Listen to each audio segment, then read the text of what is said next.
જોહાર મિત્રો. તો આજે આપણે ઘણા દિવસથી આપણે વિડીયો નહીં બનાવ્યું હતું, કેમ કે જે શનિ રવિ હતું માર્કેટ કે આપણે ફોરેક્સમાં હતા, ફોરેક્સમાં કોઈ ટ્રેડ નહીં હતી. કેમ કે તમે પણ જોયો હશે, જે ફોરેક્સમાં ટ્રેડ કરતા હશે કે શનિ રવિમાં માર્કેટમાં કોઈ વોલ્યુમ નહીં હતો અને વોલેટિલિટી પણ નહીં હતી. તો માર્કેટ સાઇડવે હતું. તો એ ટાઈમે આપણે રેન લેવાનું અને ટ્રેડ લેવાનું કંઈ સેન્સ નહીં હતું. અને જે મંડે જે ગઈકાલનું આપણે માર્કેટ છે તેમાં જોઈ શકો, એમાં આપણે એન્ટ્રી હતી, પણ કેવી આપણું સેટઅપ નહીં હતું. એના માટે આપણે ટ્રેડ નહીં લીધી હતી. કેમ કે માર્કેટ તમે જોઈ શકો કે ઓપનિંગ સાથે માર્કેટ એક હાયર લો હાયર લો હાયર લો હાયર લો પેટર્નમાં કે હાયર હાયર બનાવે, લો હાયર લો, હાયર હાયર બનાવે અને હાયર લો. અગર માર્કેટ આમાં ચેન્જ ઓફ કેરેક્ટર બતાવીને પછી આપણે જે સેટઅપ છે ફેર વેલ્યુ ગેપના હિસાબે, તો આપણે કેન્ટ્રી લેટે. પણ ગઈકાલે આપણે કેન્ટ્રી નહીં લીધેલી.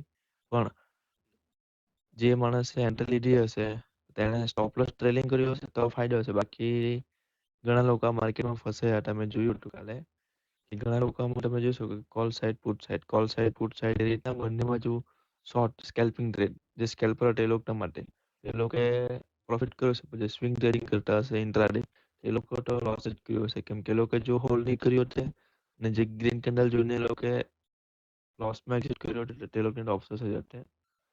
પણ જે ગઈકાલના ટાઈમ આપણું સેટઅપ નહીં હતું તો આપણે ટ્રેડ નહીં લીધી હતી. પણ આજે આપણું સેટઅપ હતું, એના વિશે વાત કરીએ કે તમે જોઈ શકો કે માર્કેટ 151 પોઈન્ટ માર્કેટની જે ગેપ ડાઉન, તો આ એરિયા તમે જો માર્ક કરો તો 151 એટલે 150 પ્લસ માર્કેટ ગેપ ડાઉન હતું. અને આપણી એન્ટ્રી બી એકદમ પરફેક્ટ, અને જે આજે ટ્રેન્ડ લાઇનના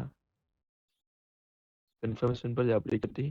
તમે જોઈ શકો કે માર્કેટે એક મારું બુલ સિગ્નલ બનીને ઓપનિંગ આપી. પછી તમે જોઈ શકો, અને આપણે એનએસસી ડેટામાં પણ જોયું હતું કે માર્કેટમાં જે લેવલ છે એ 23,300નો, જે માર્કેટમાં 23,300 અને 23,400 એ બંને સ્ટ્રોંગ બની ગયેલા હતા. પણ જે 23,300 છે એ સેટે 350 પણ સ્ટ્રોંગ બનવા લાગેલું હતું. જે રસિસ્ટન્સ છે 350 અને 300, એ રસિસ્ટન્સ અને સપોર્ટ એ બંને સ્ટ્રોંગ હતો. અને તમે જોઈ શકો કે બાયરે ઉપર જવાની કોશિશ કરે પણ સેલર પાછા નીચે લાવે, સેલર નીચે આવે, ને એ જ એરિયામાં આપણે એક પરફેક્ટ ઓર્ડર બ્લોક ફોર્મ થયો હતો, જે આપણે આમ માર્ક કર્યો છે. તમે જોઈ શકો છો બોક્સ ટાઈપ, એ આપણો ઓર્ડર બ્લોક હતો. કેવી રીતે કે તમે જોઈ શકો કે આ જ ઓર્ડર બ્લોક પર માર્કેટ ઘણી વાર આવીને રિટ્રેસ કરીને માર્કેટ અપસાઇડ ગયું છે. તમે જોઈ શકો માર્કેટ અહીંયા પણ કેટલી, કેમ કે માર્કેટમાં આ એરિયામાં જે કોલ સાઇડના જે છે, જે સેલ કરવા માટે પહેલા છે, એ લોકો અહીંયા પોતાની લિક્વિડિટી ભેગી કરતા હતા. એ પણ આપણે જોયું છે. લિક્વિડિટી એટલે આપણે હરેક ટાઈમે ઘણા લોકોને એમ જ કે સ્ટોપ એસએલ હોય છે, પણ એવું નહીં. ઓર્ડર બ્લોક મીન્સ કે માર્કેટમાં જે બિગ પ્લેયર છે એ લોકોના જે મોટું ફંડ લઈને આવેલા છે માર્કેટમાં, બેંક હોય છે, ઇન્સ્ટિટ્યૂટ હોય છે, એના ઓર્ડર અહીંયા પડેલા છે.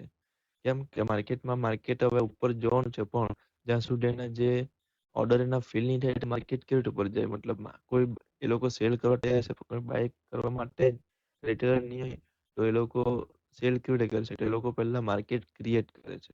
તમે જોશો કે માર્કેટ ક્રિએટ કર્યો લોકો આ એરિયામાં એક સપોર્ટ લેવલ બનાવ્યો, અને ઘણા જેવા માર્કેટમાં આવ્યો તમે જોઈ શકો કે ઘણા લોકો આ ટાઈપમાં સાઈડમાં પણ ફસાયા હશે. એ લોકો આ રીતના લેવલ માર્ક કર્યો હશે કે માર્કેટમાં પહેલો હાઈ બનાવ્યો પછી બીજો હાઈ માર્કેટે નહીં ગયો, એ લોકો સેલ સાઈડમાં પણ બનાવ્યું હશે. અને આ એરિયામાં આવીને ઘણા કોલ સાઈડમાં પણ, એટલે આ એરિયામાં આપણે કહી શકીએ કે આપણો ઓર્ડર બ્લોક જે મોટા પ્લેયર છે, લોકોના ઓર્ડર છે પડેલા છે, એ એરિયા પર આપણને પરફેક્ટ કેન્ડલ જોવા મળશે બુલિશ. એ એરિયામાં તમે જોશો કે આ એરિયામાં બુલિશ જોવા મળેલી હતી કેન્ડલ, પણ માર્કેટ આ એરિયામાં ગઈને પાછું ડાઉન આવ્યું હતું ઓર્ડર બ્લોક પાસે. આપણે કન્ફર્મેશન કેવી રીતે હતી કે તમે આપણે જે લાઈન દોરેલી છે તમે જોઈ શકો કે આપણે એક પરફેક્ટ ટ્રેન્ડ લાઈન આવી હતી માર્કેટમાં, જે 2 ટાઈમ્સ માર્કેટ એને ટચ પણ કર્યું હતું. અને ત્રીજી વાર માર્કેટ એને સક્સેસફુલી બ્રેક બુલિશ કેન્ડલ સાથે એ એરિયામાં આપણી એન્ટ્રી હતી. જે આ પ્રીમિયમમાં તમે જોઈ શકો જે રીતના માર્કેટ એને રિટ્રેસમેન્ટ કરતું હતું, પછી જેવું ટ્રેન્ડ લાઈને બ્રેક કર્યું એ ટાઈમે આપણે એક્ઝેક્ટ આપણી એન્ટ્રી હતી 76, જે આપણે ટ્રેન્ડ લાઈન દોરી મૂકી હતી. અને એ એરિયા પર આપણે એક પરફેક્ટ લિમિટ ઓર્ડર માં લીધો, આપણો એક્ઝિક્યુટ થઈ ગયો ઓર્ડર.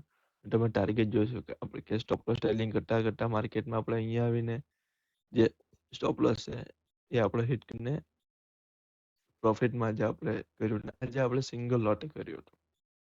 તમને મેં બતાવું છું કે આજે મેં કેટલાનું પ્રોફિટ કર્યું છે સિંગલ લોટમાં. પણ એ પહેલા કે તમે જોઈ શકો કે માર્કેટમાં એટલે બુલિશ મોમેન્ટ આવ્યું હતું, અને એના સિવાય પણ આપણને ક્લિયર ડેટા જોવા મળતા હતા કે જે પુટ કરતા છે એ કોલ કોલ સાઈડના સેલરો હતા એ ધીરે ધીરે માઇનસ થવા લાગેલા હતા અને પુટ સાઈડના વધારે, એટલે માર્કેટ નીચેથી અને પુલ બેક આપવા માટે રેડી હતું. એમાંથી બી આપણને એક ઇન્ફોર્મેશન હતી કે માર્કેટમાં છે તે બાય સ્ટ્રોંગ છે.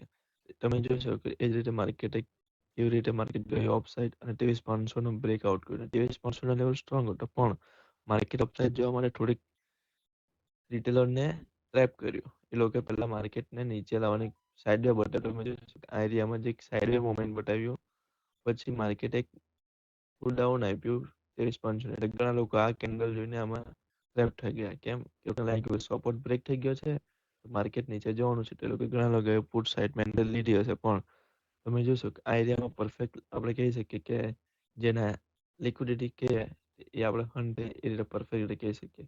તમે જોશો કેમ કે ઘણા લોકોએ આ બાય એરિયામાં પરફેક્ટ આપણે જે રીતના એન્ટ્રી તે રીતે બધા જ લોકો એન્ટ્રી નહીં લેતા. ઘણા લોકોએ આ મોટી કેન્ડલ જોઈને આ એરિયામાં કે 23,400 લેવલ તૂટશે ત્યારે એન્ટ્રી લેશે. તો ઘણા લોકો આ એરિયામાં મતલબ તમે જોશો કે આ એરિયામાં એન્ટ્રી લીધી હશે. અને જે તમે જોશો એક રેડ કેન્ડલ આપણી બનાવેલી છે ઓફસાઇડ જતા, એટલે અહીંયા આપણે સ્ટ્રોંગેસ્ટ બાયર કહી શકીએ કે આ લેવલનો સ્ટ્રોંગ બાયર હતા. એટલે આપણે એક અહીં બી આપણને એક લેવલ મળી ગયેલો હતો કે માર્કેટમાં આ એરિયા પણ સ્ટ્રોંગ છે, એટલે અહીંથી પણ બાય આવી શકે. તો આપણે અહીં બી એક સ્કેલ્પિંગનો મૂવ હતો, આપણે અહીં બી સ્કેલ્પિંગ કરી શકીએ. અને માર્કેટ હજુ કન્ટિન્યુ રહે ચાલુ રહે તો તમે જોઈ શકશો કે માર્કેટનો જે હાઈ બનાવેલો હતો તો માર્કેટ એને પણ બ્રેક કરીને ઓફસાઇડ આપણને આજે 23,400 ની નજીક આપણને આજે એક મોમેન્ટ જોવા મળવાનો હતો. અગર જો માર્કેટ ચાલુ રહે તો આપણે જે આજે ટ્રેન્ડ લીધી એ આપણે જોયું કે આપણે trend line plus NSCD trend through, એટલે આપણે એની કન્ફર્મેશન કરીને ઓર્ડર બ્લોક માર્કેટમાં જે 3 કન્ફર્મેશન થયા છે પરફેક્ટ આપણે એક્ઝિક્યુટ કરી.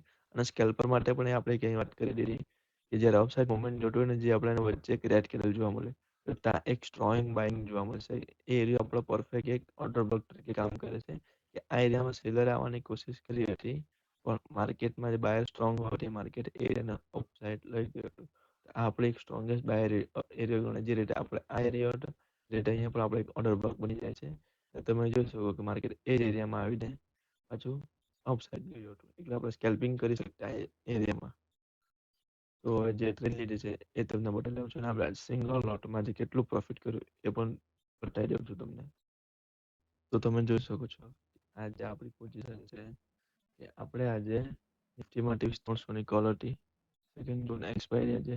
એમાં તમે જોઈ શકો કે આપણે લોટ સાઈઝ આપણી સિંગલ 65 શેર આપણે તમે જોઈ શકો કે સિંગલ લોટમાં આપણે જે છોટે આપણે એન્ટ્રી હતી અને માર્કેટ પ્રાઇસ પર આપણે માર્કેટ પ્રાઇસ તો ડાઉન થઈ ગઈ પણ જ્યારે એન્ટ્રી ત્યારે જ આપણે આ જોઈ શકો કે માર્કેટ પ્રાઇસ એકદમ ઓફસાઇડ જઈને એ ટાઈમે જ આપણે મોમેન્ટ કેપ્ચર કરી લીધો હતો. એ ટાઈમે જ આપણે એના વિશે વાત કરી લીધી હતી કે તમે જોઈ શકો કે આજે આપણે સમથિંગ તમે કેલ્ક્યુલેટ કરે માર્કેટમાં આજે આપણે 170 પ્લસ 170 પ્લસ આપણે જે પોઈન્ટ કેપ્ચર કર્યા એ તમે જોઈ શકો કે સિંગલ લોટમાં આજે આપણે 11,000 પ્રોફિટ કર્યું એ તમે જોઈ શકો છો. તો તમે વિચારી શકો કે આપણે સિંગલ લોટની જગ્યાએ જો લોટ વધારે રહે તો આજે આપણને કે રીતનું રિટર્ન મળતે. આજે આપણને રિટર્નની તમે જોઈ શકો કે માર્કેટમાં આજે આપણે 10 થી 20 ગણા પૈસા બની શકે એ રીતનું આજે મોમેન્ટમ હતું માર્કેટમાં.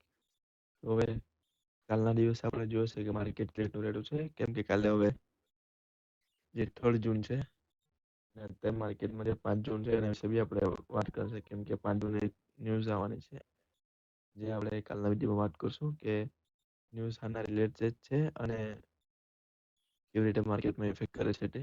તો કાલે મળીએ છીએ એક નવા વિડીયો સાથે. જય જોહાર, જય આદિવાસી.